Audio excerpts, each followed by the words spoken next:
গ্রিসের দক্ষিণাঞ্চলীয় গাভদোস দ্বীপ সংলগ্ন সমুদ্র থেকে একটি অভিবাসীবাহী নৌকা উদ্ধার করা হয়েছে, যার মধ্যে মোট 539 জন মানুষ ছিল। স্থানীয় কোস্ট গার্ডের নিশ্চিত তথ্য অনুযায়ী উদ্ধারকৃতদের মধ্যে 437 জন বাংলাদেশি, এছাড়া 46 জন পাকিস্তানি, 34 জন মিশরীয়, 12 জন ইরিত্রীয় এবং 5 জন সোমালি ও অন্যান্য দেশের নাগরিক ছিলেন। উদ্ধারকৃতদের মধ্যে কয়েকজন নারী ও শিশু রয়েছেন।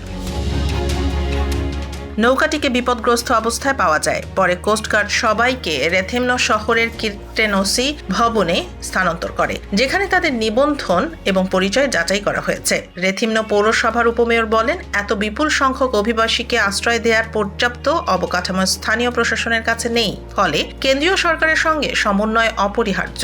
সিদ্ধান্ত হয়েছে সোমবার 300 জন অভিবাসী অন্যত্র স্থানান্তর করা হবে এবং বাকি জনদের আগামী সপ্তাহে স্থানান্তর করা হবে। গ্রিসের কর্তৃপক্ষ এখন মানব পাচার চক্র সংক্রান্ত এবং দ্রুত নিরাপদে স্থানান্তরের ব্যবস্থা করার ওপর গুরুত্ব দিচ্ছে। ধারণা করা হচ্ছে মানব পাচারকারীদের সহায়তায় তারা লিবিয়ার পূর্বাঞ্চল থেকে প্রায় 36 ঘন্টার বিপজ্জনক সমুদ্র যাত্রা শেষে গ্রিসে পৌঁছেছে।